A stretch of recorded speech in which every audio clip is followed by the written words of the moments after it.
Okay, this is the Gamazon 100 here with another video. In this video, I'm going to be talking about the tail of the tape. The John Cena versus Rock by the numbers.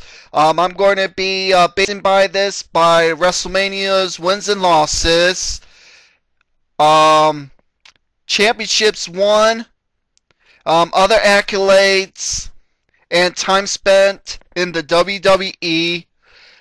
So let's get started. As we all know, that John Cena and The Rock are almost to being as similar of their respective generations. Of course, the WWE now has John Cena. He is the face of the WWE right now.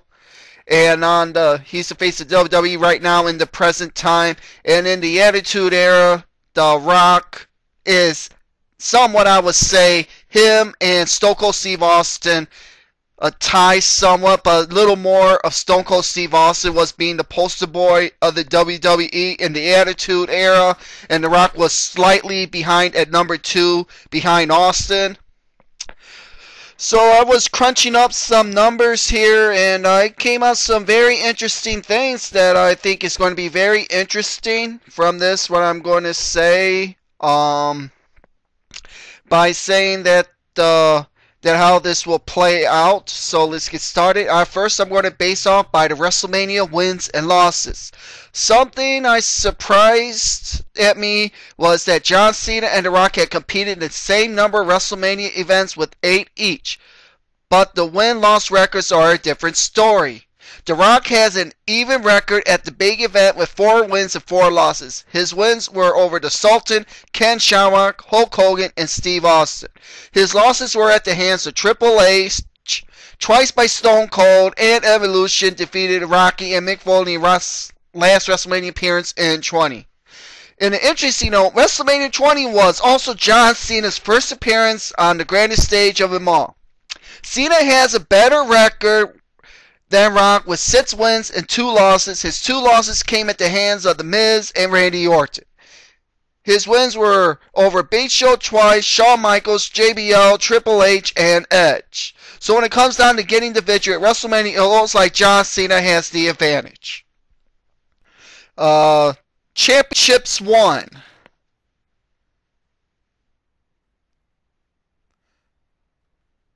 And it says by championships, based by the one, John Cena, I believe he currently has the most championships won at this time over The Rock. As if by a surprise, that ain't a surprise by me. Each of them has won a ton of titles between them. John Cena has won a total of 19 championships during his time in WWE. 12 of those titles were either the WWE or World Heavyweight Championship. He also a 4-time tag team champion when he won the tag belts with Shawn Michaels, Batista, The Miz, and David Otunga. His reigns also include 3 United States Championship titles. Cena is a bona fide WWE great at this point, and I think he secured himself a place in the Hall of Fame at this point. The Rock falls behind Cena again, trailing with 16 championships. This includes 9 World Championships, 2 WCW, and 7 WWE titles. His other titles included 2 reigns as Intercontinental Champion and his 5 reigns as Tag Team Champion, having won the belts with Mick Foley, Undertaker, and Chris Jericho.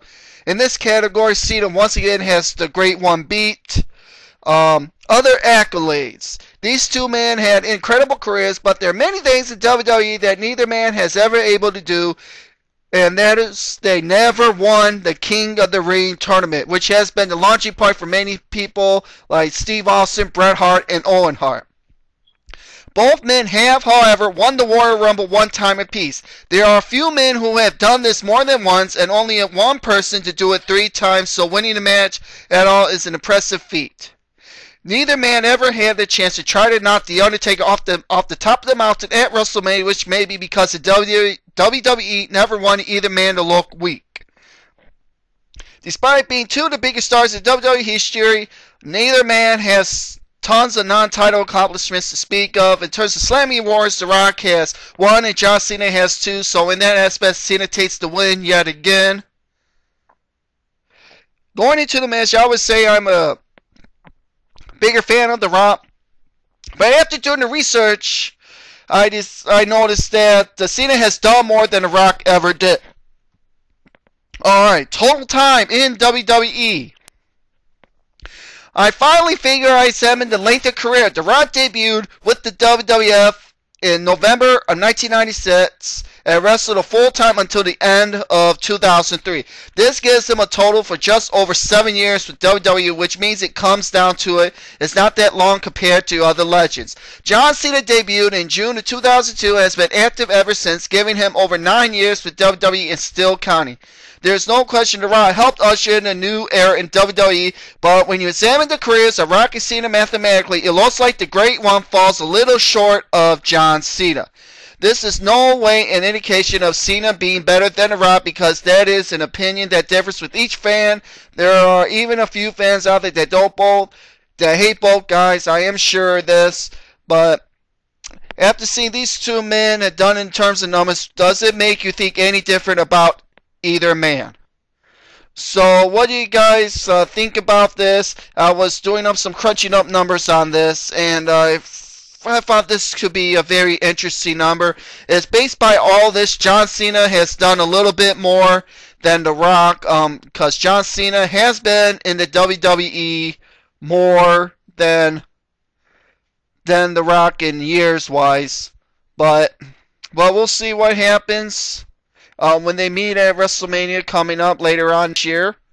And it's going to be something sight to see. And we'll see, wait till what happens. So that was just a little nugget that I thought I wanted to get across by the numbers wise of Cena and The Rock. Some of you guys don't even want to know about this. Some of you guys are going to be pissed off about this crunching of the numbers, but it proves to show that John Cena, because at WrestleMania John Cena has a pretty good win-loss record at WrestleMania over The Rock, so we'll see what happens. So this video went on longer than I thought. I just had to do this a little comparison of the tail of the tape numbers between Rock and Cena. So this is The Game Is On 100, and I'm out. Later.